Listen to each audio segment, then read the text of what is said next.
Looking at our world from a theological perspective. This is the Theology Central Podcast, making theology central. Good morning, everyone. It is Wednesday, July the 31st, 2024. It is currently 11:03 a.m. Central Time, and I am coming to you live from the Theology Central studio located right here in Abilene, Texas. Now, I'm going to ask this question, and this question is specifically directed at this moment in this episode. This question is specifically directed at this very moment to those of you who sit in the pew. Not to those who stand behind a pulpit or sit in front of a microphone to broadcast, theological podcast or to do ministry somehow online. I'm talking to the average church member. You go to work and then on Sunday you go to church, you sit in the pew, you have a family, you have a life, you have a career, you have hobbies, you have things you like, things you dislike. Just as you live your normal everyday life, do you ever, in any way, shape, or form, ask yourself the following questions? Do I want to be used by God? Do you ever ask yourself this question? Do I really want to be used by God? I want to be used by God. Maybe you don't ask it as a question. Maybe you say it in a more dogmatic way. You just kind of make the claim, I want to be used by God. Do you ever think that way? Say that. Do you ask yourself this question? Do I really want to be used by God? Maybe you say this in a more affirmative way, or maybe you ask it as a question. Do you want to do great things for God? Or do you say, God, I want to do great things for you. I want to be used by you. I want to do great things for you. Or do you sometimes just ask yourself the question, do I really want to be used by God? Do I really want to do great things for God? Or do I want to do this or this or this? And you have other things that you tend to focus on. Do you ever ask yourself this question, or do you ever, maybe in a more dogmatic way, kind of just assert or question, what does it really look like to be used by God? What does it mean to be used by God?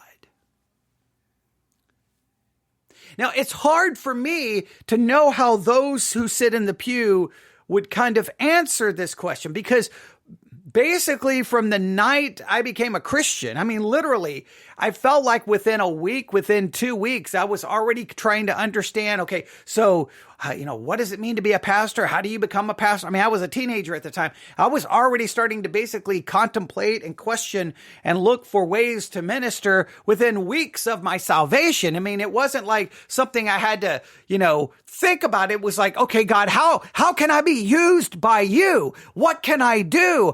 How can I do great things for you? What does it look like to be used by God in a mighty way? Like, how does this work? So for me, it's always been, all right, I want to be used by God. I want to do great things for God. And you do this by being in ministry. That's basically been my entire Christian life. That's the way it's always been. So I immediately started looking for every opportunity. I'll do this. I'll do this. I'll do this. I'll try to do this. I'll try to do that. And then, as many of you know, even before I became a pastor, I was recording, cassette tapes and sending them all over the world. I was doing recordings, putting them on cassette, and then we put an ad in the Sword of the Lord newspaper, and then anyone who wanted the cassettes, they would send us either contact us via email or through normal mail back then, and then we would just each month send out so many cassettes, and we were sending them all around the world, for free. Then we went to local Christian bookstores and I said, hey, can I put up a little fishbowl here? And I'm going to put cassette tapes in there of my ministry, of my teaching. And then anyone who comes into the Christian bookstore and goes up to the cash register will see the fishbowl of cassettes, and they can take them for free. No, we're not going to ask for any money. So I've been doing things like that. So I always felt like I want to be used by God, and to be used by God basically was ministry. Now, I do know I have had people ask me I think it's, to be honest, I think it's typically women. It's not typically Christian men. It's Christian men are kind of, this is what I have typically seen. When Christian men start thinking about living a life to be used by God, they almost inevitably move towards, ministry. They're going to go to Bible college. They're going to go to seminary. They kind of move towards ministry. But a lot of times it's Christian women who are like, well, how can I be used by God? What does it mean to be used by God? What can I do? And I've only been asked by a few, but you can tell because a lot of times, I think if you're sitting in the pew, you hear sermons about being used by God, doing great things for God. And I think sometimes in the pew, you're like, so what does that mean for me in my everyday life? I go to work. I'm going to school to get a degree so that I can do this. I can do this. I can do that. I'm raising my family. I'm doing that. Now, typically what you will be told is, hey, you are being used by God. Your ministry, you're doing great things for God by raising your family or by doing this or by doing that. And so then you're like, okay, so what does it actually mean to be used by God? So maybe for this next little while, this discussion, it may be more for those of us who pursue ministry.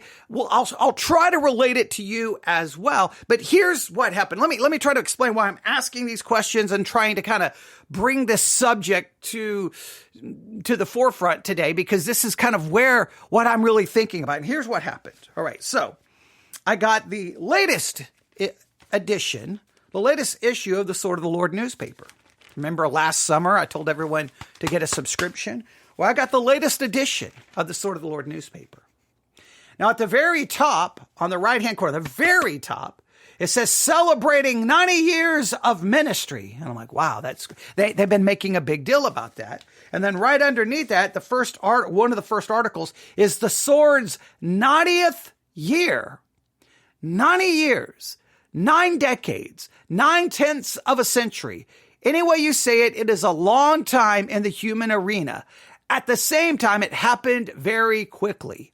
The actual date is September the 28th, 1934.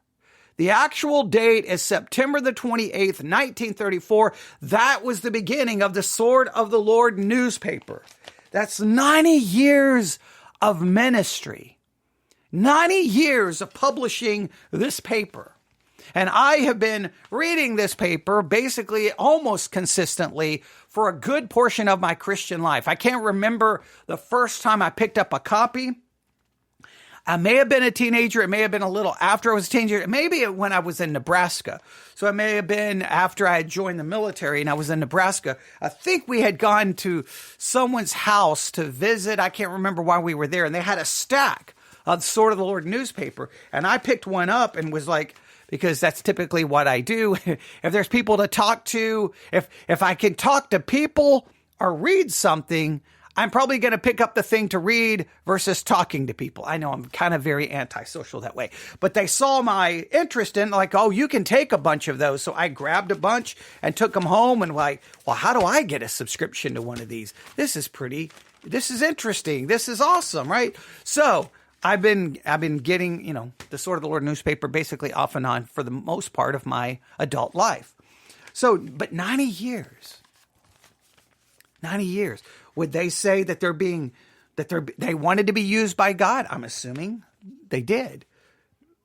What do they want to do great things for God? I'm assuming they did. And what does it look like to be used by God? Well, I think they would say we've been publishing a paper for 90 years that's been read by who knows how many people around the world. And I bet you they get letters of people telling them how great the paper has impacted their lives. They probably have received all kinds of testimonials. There's churches that do Sword of the Lord, like little meetings so that they can promote the paper. The Sword of the Lord has a national conference, on, and all the things that they've done. They could say, we wanted to be used by God and we want to do great things for God. And they would say, how do we know we've been used by God? Well, we've been publishing a paper for 90 years. We have conferences. This paper's been read by millions of people around the world. We have all of these testimonials of how this paper has impacted their life. They have been used by God. So that kind of got me started thinking about this subject. So then I started thinking, well, do you want to be used by God? And I remember going way back as a young Christian. I wanted to be used by God. God, use me. I want to be used by you. I want to do great things for God. Now, I kept trying to process, what does it look like to be used by God?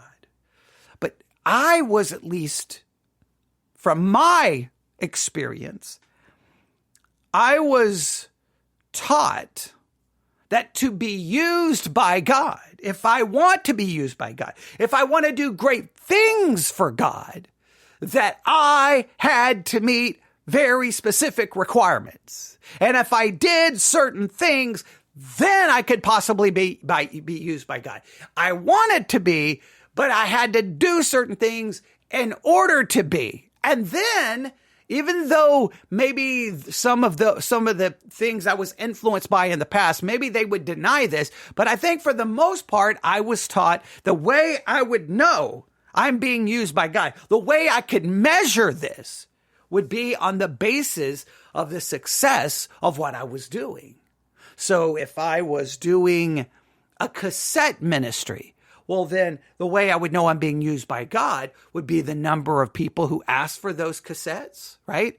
And how many people would send, a message or a letter or an email saying, oh, wow, you transformed my life. You changed my life. You helped me here. This is such a blessing. So I hate to say it, but it would almost be numbers. Right? Numbers. How do you know you're being used by God in ministry? Because your church is growing. If your church is not growing, something is wrong spiritually. There's a deadness. You need to be revived. You need repentance because something is holding it back. I remember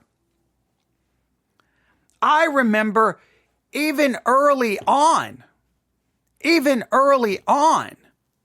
where if a revival service, if a lot of people weren't coming forward to the altar, they would look for a reason why. Hey, why is this not working? What is happening?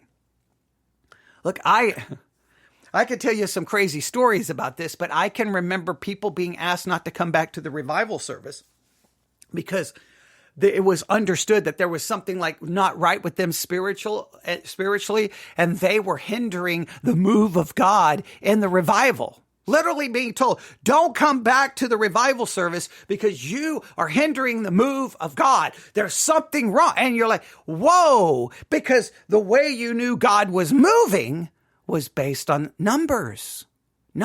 How many people were coming to the revival service? How many people were coming forward to the altar? So my early influence was I want to be used by God. I want to do great things for God. And what does it mean to be used by God? Well, I know people would deny this, but it came down to numbers. How many people listened? How many people showed up? How many people gave positive, feedback? How many people went to the altar? How many people did this? How many people made a profession of faith? That it was always numbers. I know Christians constantly say, no. It's not about numbers, but I'm telling you, you have two churches. One church is growing. There seems to be a sense of excitement. People are talking about it. Yeah. And then people say, see, God is moving. You see another church, people are leaving. It's getting smaller. Inevitably, people say that church is dead. God is not moving. God is not happy with it. God is not. And immediately it will be spoken of in a negative way. Now, at the same time, those very same people who will praise the one church and condemn another, then they will look at other churches that are very, very big and say, well, that's because they have compromised and because they're easy believism and they're seeker friendly and they're purpose driven or whatever thing they want to accuse them of. So it's really weird. Like on one hand, that church is dying. God is not moving. Hey, see, things are happening. People are coming here. It's growing. God is moving. But then they'll look at another church and say, well, they're so big because they're compromising and they're seeker friendly. And they're not godly. So wait a minute. So sometimes growth means God, sometimes it doesn't, and you get to decide when it is and when it isn't. It really can be maddening. It can be maddening. So I've always been trying to kind of figure this out. And I'm going to be honest with you. There were times I've kind of gone through different phases in this. All right. So let me try to explain. There was the younger me who I desperately wanted to be used by God. I wanted to do great things for God. And I felt that the way to accomplish these great things for God, or the way I would know I'm being used by God and doing great things for God, would have something to do with numbers, right? Now, when I look back, oh boy, this is confession time. All right, ladies and gentlemen, this is confession time. Are you ready for this? When I look back, I think my desire to be used by God, I think my desire to do great things for God, and me trying to figure out what it looks like and what it means to be used by God, I think all of that was being done, oh boy, you ready for this? For my own ego, my own selfishness, and my own insecurity. I think I looked at my life, right, as messed up as my life was, and I'm like, well, where am I ever going to accomplish something? Where am I going to ever be good at anything? What am I ever going to do? Like, I'm not going to have this opportunity because of the way I'm being raised. I'm not going to have this opportunity. Everyone's got this. They can accomplish this. They can accomplish that. I'm never going to be this. I'm never going to be that. I basically kind of came to the point, I'm just going to be very blunt. Basically, I'm a loser and I don't even know why I'm alive. I should probably just die. There's no point in living. And then when I kind of okay, this Christian, I'm going to use it in more fleshly terms. Okay, this Christian thing, this is where I'm going to find purpose. This is where I'm going to find identity. This is where I can be better than everyone else. I can read more than everyone else. I can know more than everyone else. And it became more about me than it did about God.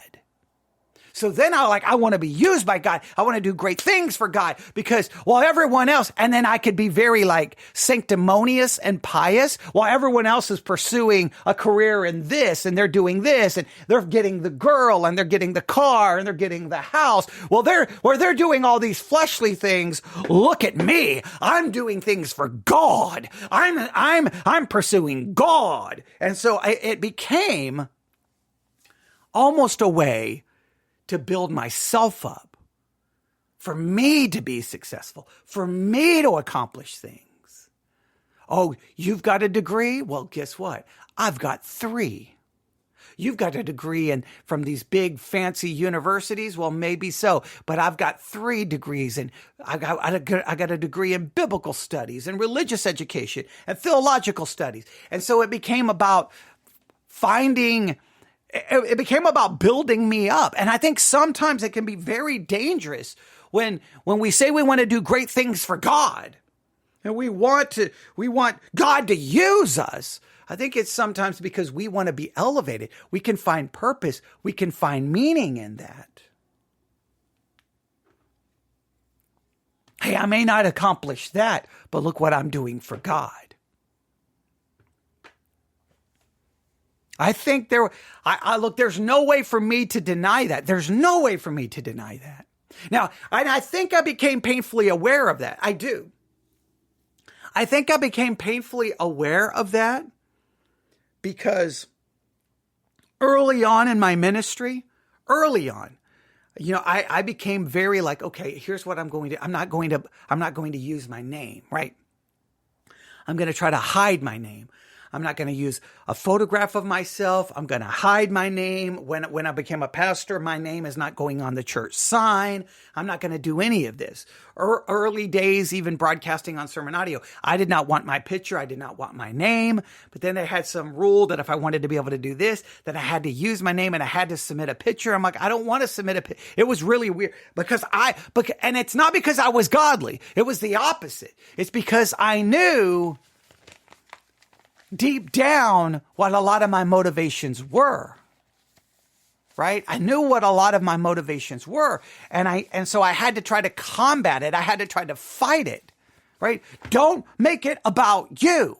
As much as though I wanted it to be about me, right? As much as I wanted it to be about me. So I did things like, okay, do not put up your diplomas. All of you, don't. Put them in a box. I don't even know where most of them are, in a box in my garage. I do not have them on a wall. I don't want because it became, I don't want to make it about me. So I knew I was internally fighting this, but at the same time, I wanted to be used by God. And at the same time, how do I know I'm being used by God? Because look at how many people listen to my podcast. Listen to how many people download it. Look at how many people are coming to my church. My church was located in the middle of nowhere. And next thing you know, it was full. Okay. So then I was like, I'm accomplishing something. There was a brief time where I felt like I was. But then over time, things changed. Because the one thing I was good at, also became detrimental to me. And what became detrimental to me is even when I started finding success, I would not just maintain the course to maintain that success or to build upon it. I kept continuing to think and to challenge theological conclusions and not just learn theology, but do theology, creating theological hypotheses, challenging things, testing things, changing things, constantly growing in my understanding and being willing to change. Well, I used to believe this, now I believe this, which then ultimately began to become massively detrimental to my success. And then little by little, and my own failures in the midst of all of those changes. Well, next thing you know, you wake up one day, I look around, and many of you know, we're basically at the end of Victory Baptist Church. It's basically over. There's a big for sale sign, and it's, we're waiting for someone to buy the building, and for all practical purposes, it's over. The end is nigh. The end is near. So is that a failure? Well, in some ways, it's 23, 24 years. I don't know. Is that a failure? You can look at it, I guess, from a human perspective, it would be. From a human perspective, if you look at my podcast and my ministry, I mean, it's not like, well, what are you really accomplishing? Yeah, I don't know. So now I can't say, I think there was a good portion of my Christian life where I want to be used by God. I want to do great things for God. And here's how I measure that success. And now I'm kind of like, well, was I ever truly used by God? Did I ever really do great things for God? Based on everything I say around me, it's a complete and total failure. How do you measure that? How do you measure if you're being used by God? So then I started, so as I was contemplating all of this, I flipped over the paper. So you've got the Sword's 90th year, right? So I started thinking about their 90 years and what was that successful? They've been used by God. Started trying to, all of those things I just discussed was kind of bouncing around my mind. So I flipped over and then look what is right here. I would show you if I had a camera. It is why God used D.L. Moody. And I'm like, oh, this is interesting. So my mind has already started going this way, and immediately I flip over, and on the other side of this, why God used D.L. Moody. Here's an article about why God used someone. So we're going to be reading through that in just a minute, but I want to go back. So my kind of the three things I wrote down. Do you want to be used by God? Do you want to do great things for God? And what does it mean to be used by God? So I'm going to kind of go to that last part. How do you measure success? Because I started thinking about the following individuals. Are you ready? So there are several men in the Bible who had ministries that from a human perspective might be considered absolute and complete failures. Now, I've mentioned one many times because we spent a good portion of time studying this individual and his book, Jeremiah. Jeremiah was known as the weeping prophet. He had a ministry that spanned over 40 years, during which he warned Judah of impending judgment due to their idolatry and disobedience to God. Despite his persistent efforts, the people did not listen to him, and he faced significant persecution. If you look at the book of Jeremiah, you kind of have the calling and commission. He was called to be a prophet at a very young age. And then if you look at basically a good portion of the book, he is giving warnings and prophecies to the people of judgment. And for the most part, he's completely ignored by the people. Then he's imprisoned, thrown into a cistern, and faced threats of his life.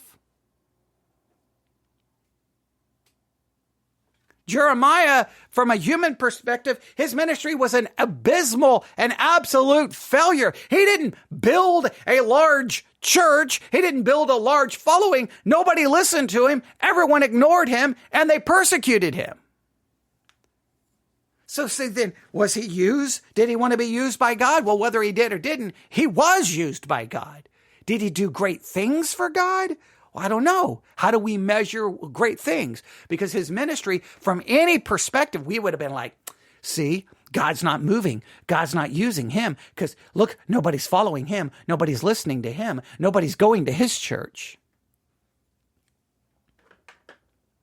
Isaiah's ministry included powerful messages of judgment and hope. He warned the people of Judah about their sins and called them to repentance. Despite his profound prophecies and visions, he faced resistance and was largely ignored during his lifetime.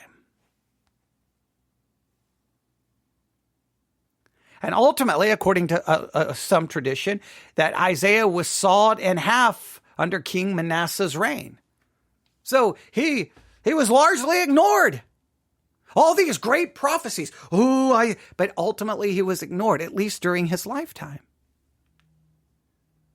Ezekiel prophesied during the Babylonian exile, delivering messages of judgment and restoration. His ministry involved dramatic symbolic acts and visions, but he faced largely an unresponsive audience.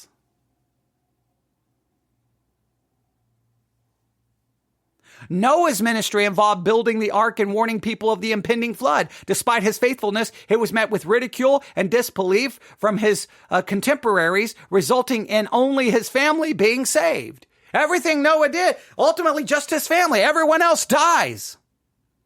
These men and their ministries, they were ignored, they were persecuted, they were ridiculed. Yet we would see them as they did great things by God. They were used by God. So then what does it mean to be used by God? See, in my mind, as a young person, I want to be used by God. I want to do great things for God. And then that in my mind would mean I'm going to have a church of 400 people, 100 people, 200 people.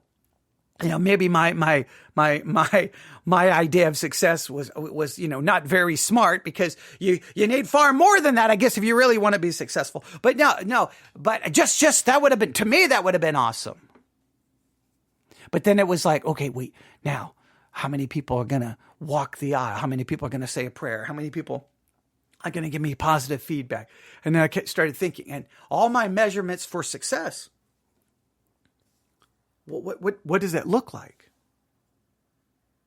Moses led the Israelites out of Egypt, but his leadership was met with constant complaints and rebellion from the people. Despite his significant achievements, he was denied entry into the promised land due to his disobedience.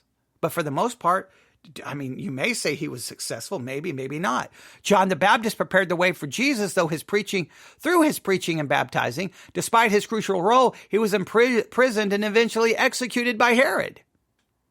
From a human perspective, these men faced significant opposition, rejection, and often saw little fruit from their ministries. However, their faithfulness and obedience and lasting spiritual impacts fulfilling God's purpose beyond their lifetimes. Now, you may say, well, all of these men were successful, but during their lifetimes, they would not appear to be successful. It was failure. It was rejection, ridicule, and it being completely ignored.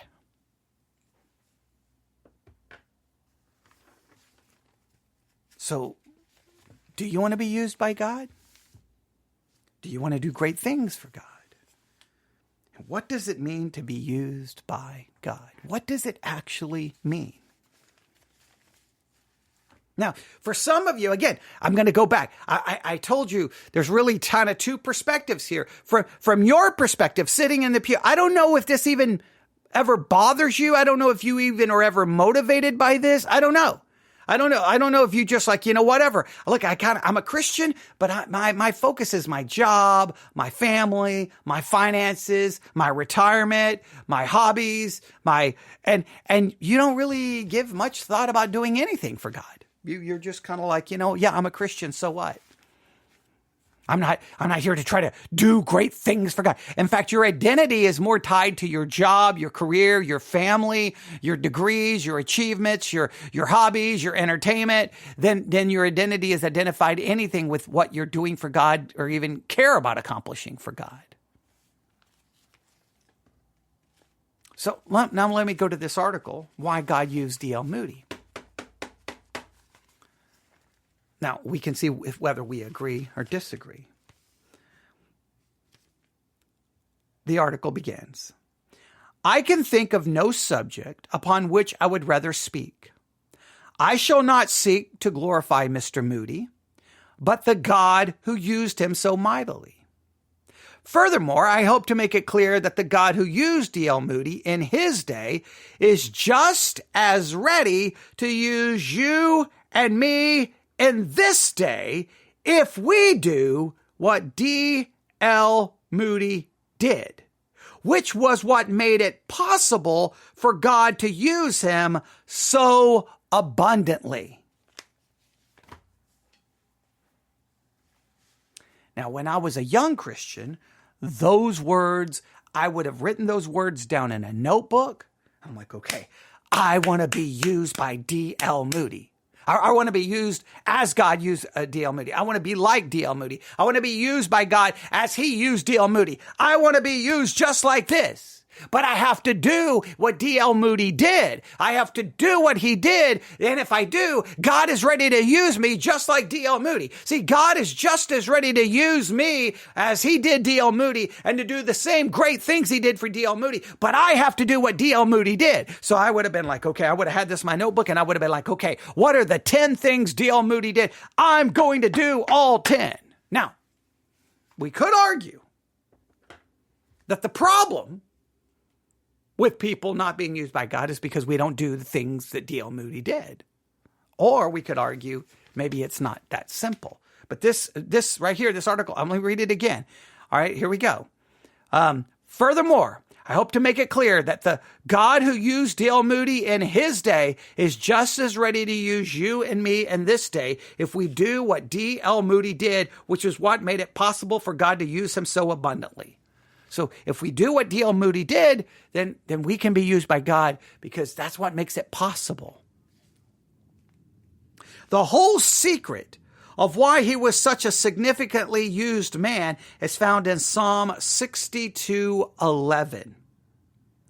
God hath spoken once, twice have I heard this, that power belongeth unto God.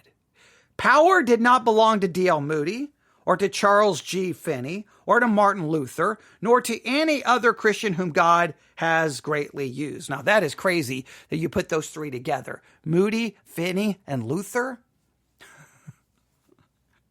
We could argue that Finney's supposedly great success was actually great failure over how all of that went down and the damage he did. I don't think Moody and Luther would have much in common. Definitely not have much in common with Finney. Maybe Moody would have more in common with Finney than Luther would, but okay. All right.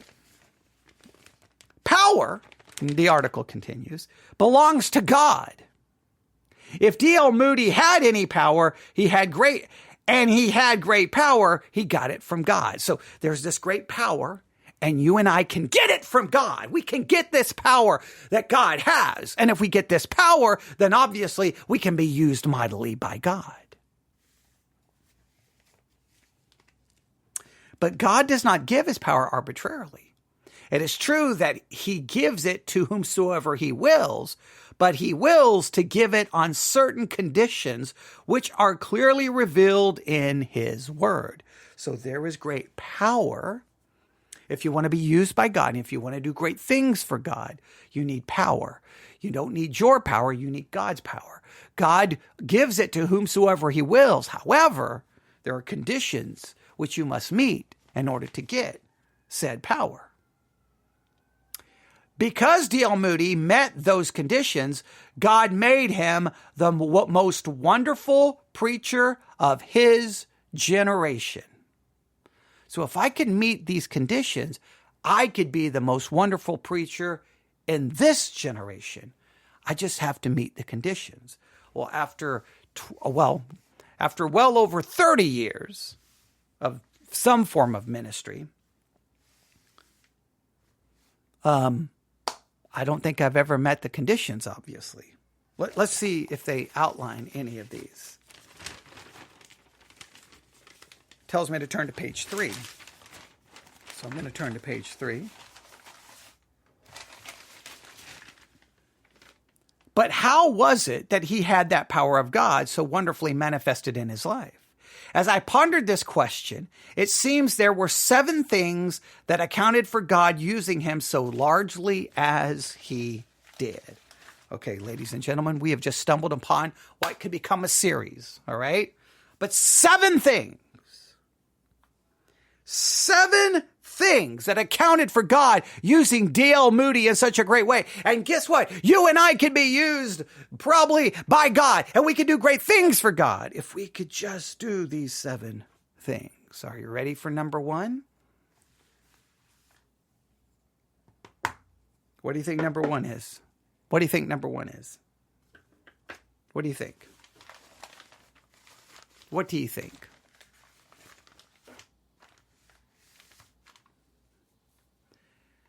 Anybody want to take a guess? Number 1 is D.L. Moody was a fully surrendered man. A fully surrendered man. Here's what is written in regards to this subject. The first thing that accounts for God using D.L. Moody so mightily was that he was a fully surrendered man. Every ounce of that 280-pound body of his wholly belonged to God. Every ounce of his 280-pound body belonged to God. Now, we could argue, I'm just going to throw this out there, 280 pounds?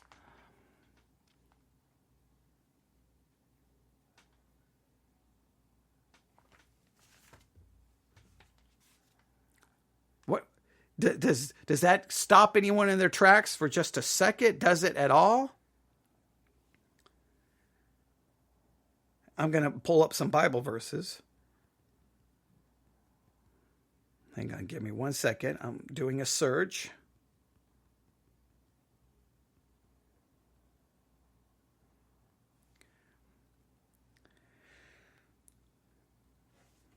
Okay, I'm gonna read from a couple of verses here from a translation that is pulled up on here, right? All right, now the Bible addresses the issue of gluttony, and it presents it as a form of excess that is contrary to a life of self-control and moderation. Proverbs 23:20-21 reads, "Do not join those who drink too much wine or gorge themselves on meat, for drunkards and gluttons become poor, and drowsiness clothes them in rags." The verse warns against the excess of eating and drinking, associating gluttony with poverty and laziness. Now, I just want to stop. 280 pounds. I don't know. What do you think? Do you think that's gluttony? Do you think that's perfectly acceptable? I don't know. Now, the only reason I'm bringing it up is not because I would ever pick on anyone's weight. The only reason I'm bringing it up is the argument is every ounce of that 280-pound body wholly belong to God. Well, if gluttony is a sin, then not all of you belongs to God. I don't know if 280 would be considered overweight. I'm not here I don't even know. I don't have the weight chart in front of me and have to figure out how tall he was. And is he considered obese or morbidly obese? And do we follow that chart? And is that chart accurate? And how does God view gluttony? Does God view gluttony on the basis of how much you weigh? Or we could go all day on this subject. I'm just saying I find it interesting that it's like every ounce of his 280-pound body was 100% surrendered to God. And immediately I'm thinking, well, 280 pounds, that sounds like possibly, and I stress possibly. I am not saying definitely. I'm saying possibly. Could that be an indication of gluttony? And if it was, then not all 280 pounds of his body was surrendered to God.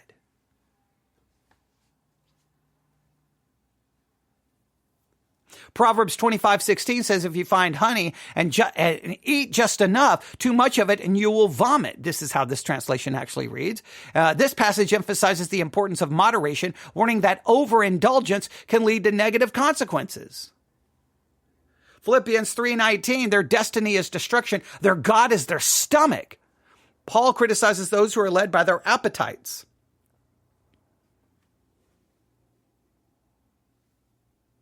And so I could go on and find more verses here about possibly gluttony. Now, sometimes gluttony is considered a sin, but most of the cases it's not. I've seen pastors stand behind the pulpit yelling and screaming against homosexuality and yelling and screaming against this sin and against this sin and this sin. And they are clearly way overweight to the point that it's almost hard to watch them preach because you can see them struggling. You can hear the way they're breathing and you're like, man, you may need a little help. But everyone else is a sinner, but they don't see. And then they're like all worried about what they're going to eat after they're done preaching. Now, I'm not saying that someone should be picked on or shamed by that in no way, shape, or form.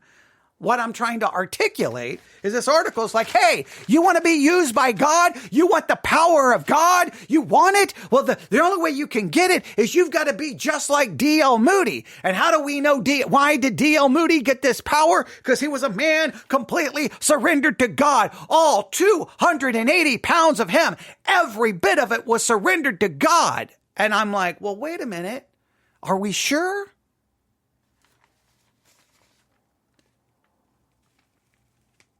And then the very next part says, I'm not saying that he was perfect. He was not. Well, how can you be 100% surrendered to God and not perfect? Because the minute you sin, that you're not surrendered to God.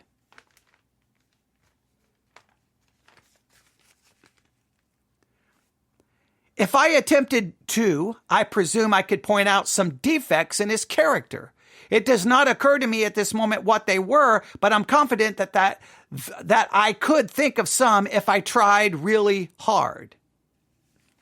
All right, so obviously he wasn't perfect, but he obviously was so close that it was hard to pick out any of his faults.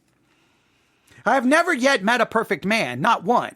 I have known perfect men in the sense that the Bible commands us to be perfect, men who are holy gods and out for God, fully surrendered to God with no will but God's will. Now, again, that makes no sense.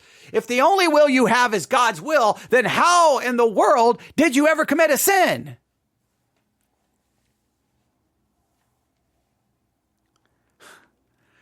But I have never known a man whom I could not see some defects, some places where he might have been improved.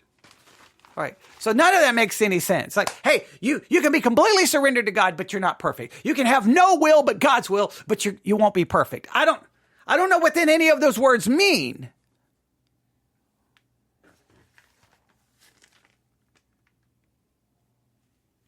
Henry Varley, an intimate friend of Dr. Moody, or Mr. Moody, in the earlier days of work, loved to tell how he once said to him, it remains to be seen what God will up wholly to him. Mr. Moody said to him, well, I will be that man. So let me read this again. It remains to be seen what God will up wholly to him. Mr. Moody said, well, I will be that man. That's written very weird. The way I always was taught the quote in Bible college, the way I was always taught the quote in Bible college and in seminary is, I'm going to paraphrase, that it remains to be seen what God can do with a man who is wholly given himself to God. That's how I've always heard the quote that this man said to D.L. Moody, hey, it's yet to be remain seen what God can do to someone who has fully given himself to God. And then D.L. Moody famously says, I will be that man. I'm going to be the man who so fully gives himself to God. Then the world will see finally what God can do with a man who has fully given himself to God. That's the way I was always taught it. I think that seems what that's referring to. And I don't know if it's a typo, but it's written very weird. Now, the article continues. I, for my part, do not think it remains to be seen what God will do with a man who gives himself up wholly to him. I think it has been seen already in D.L. Moody.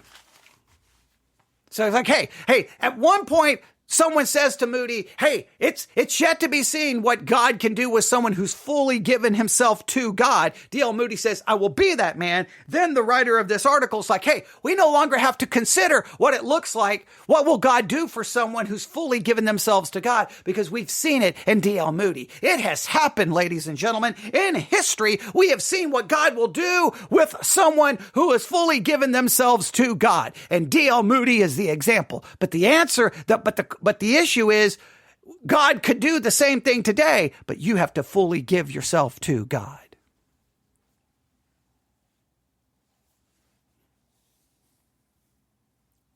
What does that mean to fully give yourself to God? Now, see, this had profound impact on me as a young Christian. I'm going to do it. I'm going to be that man. In fact, I think I could go probably find a notebook somewhere in all the hundreds and thousands of notebooks I have filled out in my Christian life. And I know that somewhere I had that very quote paraphrase. It is yet to be seen what God can do to a man who has fully given himself to God. And I probably then paraphrased it and put, I will be that man. I can tell you, I've yet to be that man. Now, D.L. Moody supposedly was it. So all we have to do is just fully give ourselves to God. Then we can be used by God. We can do great things for God. And we will know that we're doing great things for God because it's going to be clearly made manifest in all the things that we accomplish.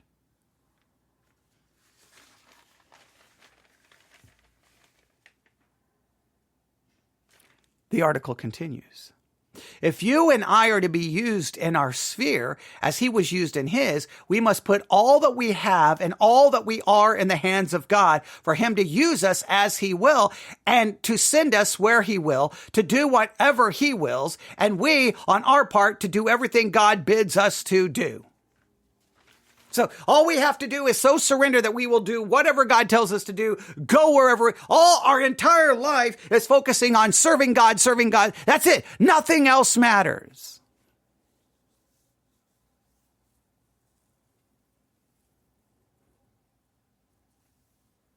Now, this is why, as a young Christian, I was greatly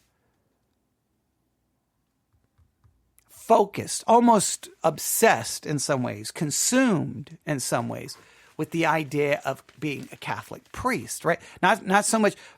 This is what kind of drew me to Catholicism, was this idea that, hey, you marry yourself to the church. You give up even the pursuit of romantic love, physical intimacy. You give up all of that. Your focus, your intimacy is with Christ, the church, the liturgy of the hours, prayer, confession. You are constantly, you're doing mass multiple times a day. All these things. That's a life that's completely surrendered to God. That's at least what intrigued me. But I'm like, well, how does that work in the Protestant world, like in the non-Catholic world? Because I was like, okay, wait a minute. So we're supposed to give ourselves fully to God, completely to God. In the meantime, we're trying to find a girl to date, or we're trying to find a wife, and then we're trying to do this, and then we're trying to do this, and well, wait a minute. What is that? How does that look like to people who truly give themselves to God? What does that work? How does that look? There are thousands and tens of thousands in Christian work, brilliant men and women, rarely gifted, who are making great sacrifices, who put all conscious sin out of their lives, yet who nevertheless have stopped short of absolute surrender. Therefore, they have stopped short of fullness of power. I want you to hear that. See, what they're calling for here is a surrender that goes beyond any. Listen how he's going to describe these people, that there's tens of thousands of them. Look how he describes them, but this is not yet full surrender. Are you ready? All right. There are thousands and tens of thousands in Christian work. So they've actually given their life to Christian work. They're doing something. They're brilliant. They're gifted. In a rare way. They don't just have normal gifts. They're rarely gifted, who are making great sacrifices. They're making great sacrifices. They have put out all conscious sin out of their lives. Every sin that they're conscious of, they have put out of their lives. The only sin that they are committing is unconscious sin. They're not even conscious of it. That's how godly these people. There's tens of thousands of people like this, right? They're brilliant. They're involved in the work for Christ. They're gifted in a rare way. They are making great sacrifices, and they have no conscious sin in their lives. Yet, they have stopped short of absolute surrender. So even doing all of that is not absolute surrender. I don't know what an absolute surrender is. Absolute surrender, you can get rid of all conscious sin in your life, be sacrificing, doing work for God, demonstrate great gifts, demonstrate you're brilliant, yet you're still not absolutely surrendered. So I guess absolute surrendered, I don't know what. I don't know. It takes it to a whole new level. And therefore, because they've not absolutely surrendered, guess what? They have stopped short of the fullness of power. So God's power is available only for those who are absolutely surrendered. Then you get the fullness of power. You may get little power, but if you want great power, if you want the fullness of power, you have to be absolutely surrendered. This article never articulates exactly what that means. What does it mean to be absolutely surrendered? What does that look like?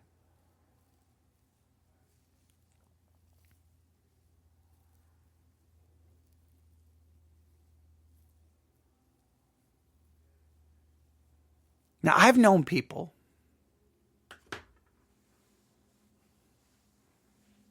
when I first joined the United States military and I arrived by Greyhound bus in Omaha, Nebraska in the middle of the summer, my sponsor was waiting for me. Because in the military, when you get to your first base, you have a sponsor to help you get all settled because you don't know what in the world's going on, right? So you show up, you got your uniforms in a bag, a couple of other things. That's basically all I had with me. I had very little. And then I get off the Greyhound bus, and next thing you know, my military career is starting. But here's my sponsor. And when I met my sponsor, I immediately, within minutes, I found out that he was a Christian. And I began to realize his Christianity was far different than all the other Christians I'd ever met. He had very strong rules, right? Like he didn't do anything for entertainment, right? He believed entertainment had nothing to do with a life that was dedicated to do for God. He wanted to do great things for God. He wanted to be used by God. So if you went to his house, basically had no furniture. All he did was listen to sermons, read his Bible. He was teaching himself other languages so that he could minister to people. That's it. If you invited him over to your house, he would be like, well, I'll come over if we do like, a Bible study or a devotional or something, so he would come over to eat and then do Bible study. And then as soon as that was over, the second he was gone, he went back home to spend more time listening to Christian radio. There was no entertainment. There was no hobbies. There was nothing. His life, he would go to work, but then even during lunch, he would fast during lunch and read his Bible. It was like, and I mean, his life was completely consumed and dedicated to God. I wouldn't say, again, obviously he was a sinner just like anyone else would be. Because, well, I don't believe that you can just get rid of all conscious sin. I think that's ridiculous.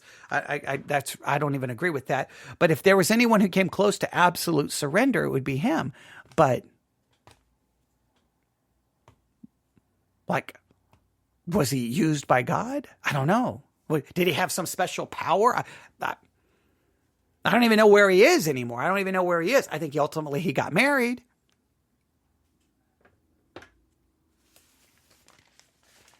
So what is absolute surrender? What does that look like? What does that even mean, absolute surrender? I don't know.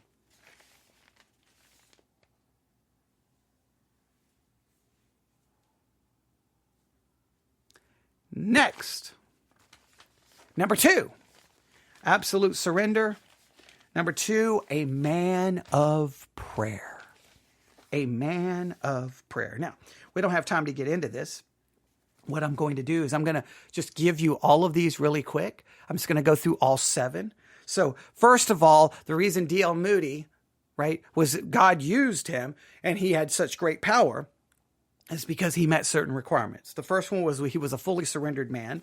Number 2, he was a man of prayer. Number 3, he was a deep and practical student of the Bible, right? So a man of prayer, a deep and practical student of the Bible. He was a humble man. He was a humble man. So let's go through these again. A fully surrendered man, a man of prayer, a deep and practical student of the Bible. He was a humble man. He was, let's see. Again, he was a humble man. Was there another one here? He was a humble man. Okay, then it jumps to page 14. Okay, hang on, I feel like I'm missing something. Where's number 5?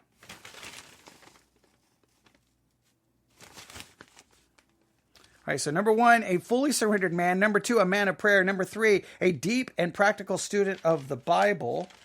All right, did I miss one here? Page 6. Number 4 here, they have a humble man. They do not have a number 5. They do not have a number 5. And then I go to page 14 for the next part. Oh, here we go. His entire freedom from the love of money. There we go. He had no love for money. There was number 5. He had no love for money. Number 6, his consuming passion for salvation of the lost. And number 7, definitely endued with power from on high. Don't know exactly what that means. So let's go through these again. He was a fully surrendered man. He was a man of prayer. He was a deep and practical student of the Bible. He was go to page 6. Number 4, he was a humble man. He was a humble man. Then he was free from the love of money. He had a consuming passion for salvation of the lost. And then he was definitely endued with power on high. I don't know how number 7 is something you do. That makes literally no sense. But okay, those are the things he did. And as a result, he had power and boom, he was used by God. Now, the thing on prayer, I've got down here next to me the complete works of E.M. Bounds.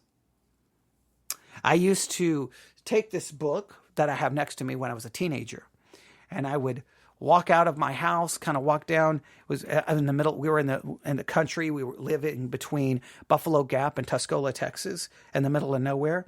And so I would walk kind of out the front door, down the steps, kind of through down the driveway. And there was kind of like this just dusty dirt little drive that would kind of lead to where our house was.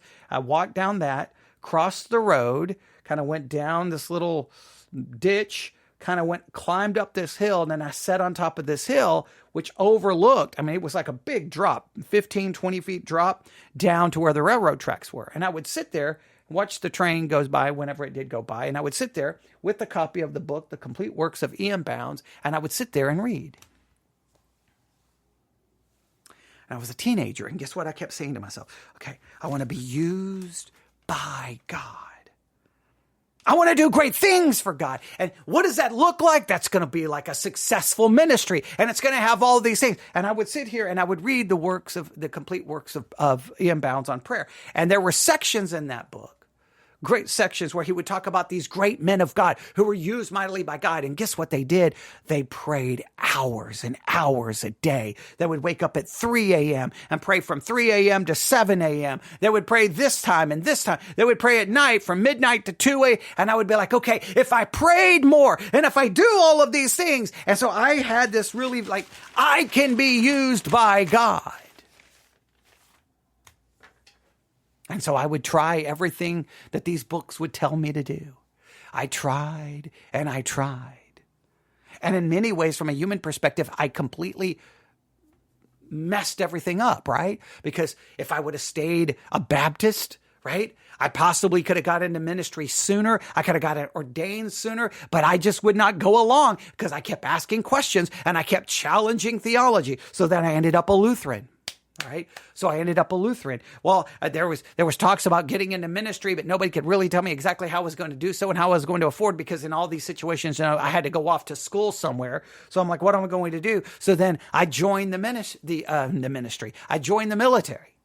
Next thing you know, I find myself in Germany, right? So I'm in Germany, and guess what? I get confronted over some of my Lutheran beliefs. And I'm like, well, I can't really support infant baptism. So then I go back to being a Baptist. Okay, so then I end up in the Independent Fundamental Baptist Church. Okay, great. Now, their idea was, now that you're Independent Fundamental Baptist, okay, what you need to do is get out of the military. Show that you're really committed to ministry. So get out of the military, go get 2 jobs to help support yourself and your family, and then attend our Bible Institute, and then you can get in ministry. But you got to, if you're ever going to get in, and then what we can do is you can go start a church somewhere. I'm going to go start a church somewhere. So basically you want me to, and so if you really did that, then you really trusted God, and then God would use you. See, God's not going to use you until you show God you want to be used. And the way you show God you want to be used is by basically sacrificing your career, your job, so that you show yourself. And so I watched all of these other men get out of the military, and next thing you know, they're barely able to pay their bills. They're working 2, 3 jobs. They're at work all the time. They have a hard time even spending any time with God. And I'm like, I don't know. They medical bills, they got this. And I'm like, no. They're working all the time. And I'm like, no, I think I'm going to stay in the military.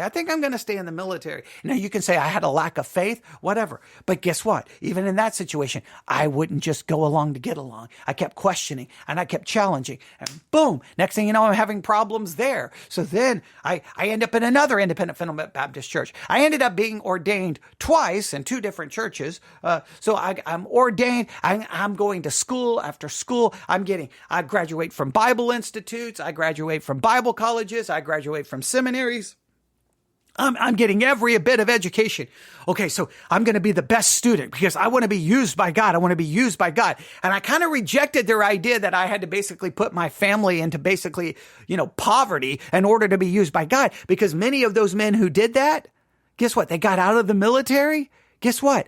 I don't think maybe out of all the men I attended Bible Institute with who got out of the military, I think only one even made it to ministry. I think none of the others even made it into ministry.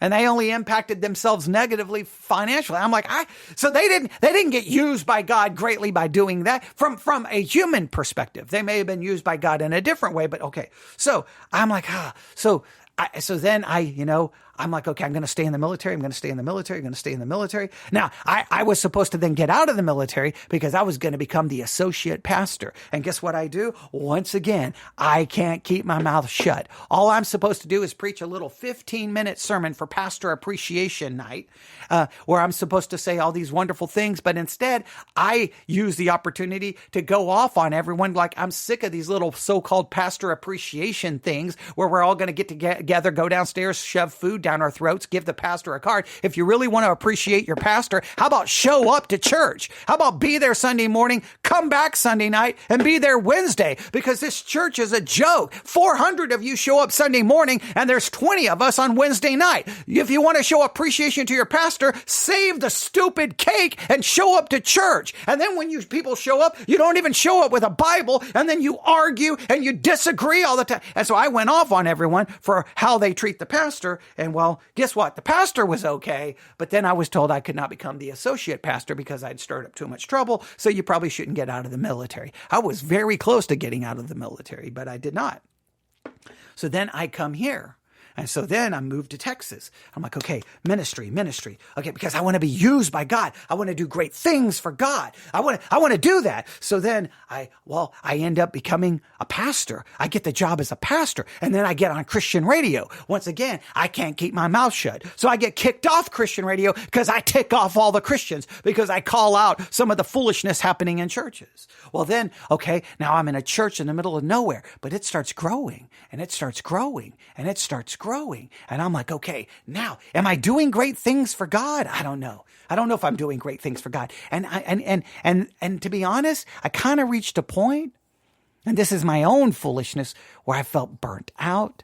I felt like I don't even like the word burnt out. I just felt like, what am I really doing? I'm working so it's like I was a full-time pastor, full-time in the military, and basically a full-time podcaster. I mean, I was basically working well over 80 hours a week. Sometimes, I was working so many hours a week, it was not even funny, barely sleeping, never seeing my family.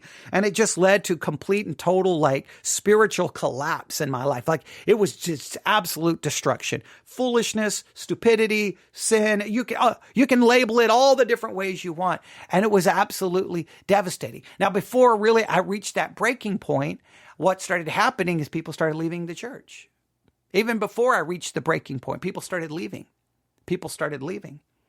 And people didn't like this about me. And people didn't, even though they showed up saying they loved it. And so then I was like, okay, if I continue this way of ministering the way I think I should minister, I'm losing everyone. So you know what? What's the point? So I got very frustrated. And well, then, slowly but surely, I was never able to reverse course, to go back to growing it. And it only got smaller and smaller, and more people left because I would not play along with the game. So then I could ask myself, do I want to be used by God?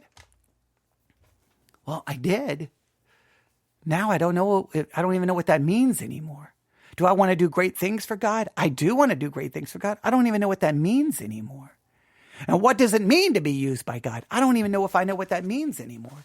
Because it sounds like what it means, even though Christians say it's not the case, comes down to how much your church is growing, how many people love you, how many people listen to you, and how many people financially support you. Because if God really wants your ministry to work, if God is really in your ministry, then the money's going to come in, the numbers are going to be there, and it's going to look like a success. If it's failure and nobody is supporting it, then take the hint. God doesn't care about what you're doing. God is not in what you're doing. God is not supporting what you're doing. So then you view it as then you just have to give up and realize that God wasn't using you in the first place.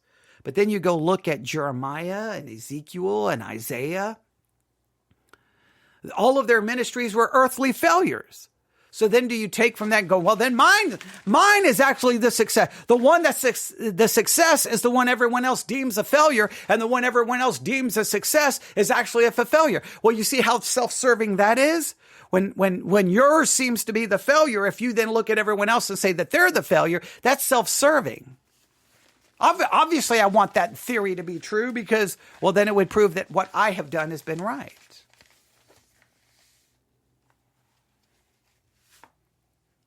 What does it mean to be used by God? What does it mean to do great things for God? what does it actually mean?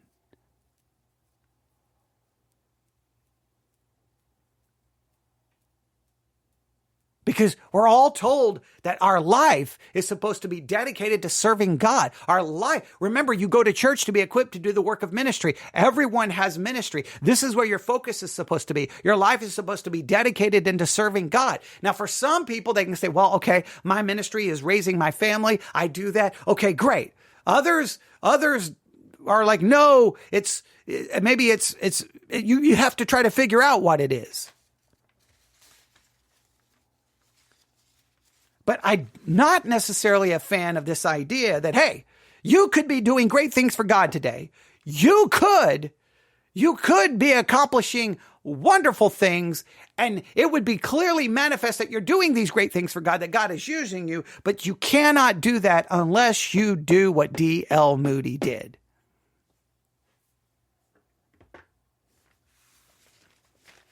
Now, I'm going to stop. I'm at 69 minutes. I don't know if any of that was even helpful. I have no idea. Again, I told you that maybe it's more for me just struggling with these concepts, because I've been struggling with these concepts my whole Christian life about want to be used by God. What does it mean to be used by God? What do I got to do? What do I got to do? What do I got to do? What do I got to do? And everyone gives you the list of things you're supposed to do. But there's people who do those supposed things. Well, some of those things nobody can do. You're just living in fantasy land. But then, well, what are they doing? So you're saying that every ministry that gets smaller, every ministry that is not necessarily being supported, and every church that closes down, and every podcast that goes off the air because people don't support it and people don't seem to care, that's because God wasn't using them and it's their fault because they didn't do enough things? I don't know about that. All right, I'll stop there. You can email me, newsif@yahoo.com, newsif@yahoo.com. I just want you to think today about what it means to be used by God. What does it mean to do great things for God? What does that all look like? And do you even care about any of that? Have you struggled with any of this in your Christian life? And if so, what conclusion did you come to? The conclusion I have come to and is just,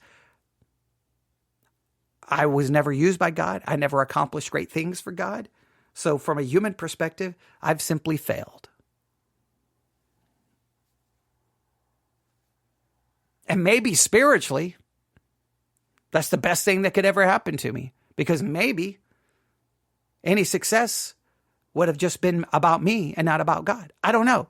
So then I could argue, then maybe it's my fault I was never used by God because I didn't have the right mentality for it. Maybe that's the case. How do you process all of that? I don't know. newsif@yahoo.com. That's newsif@yahoo.com. I know this was not probably a very good episode, and I apologize for that.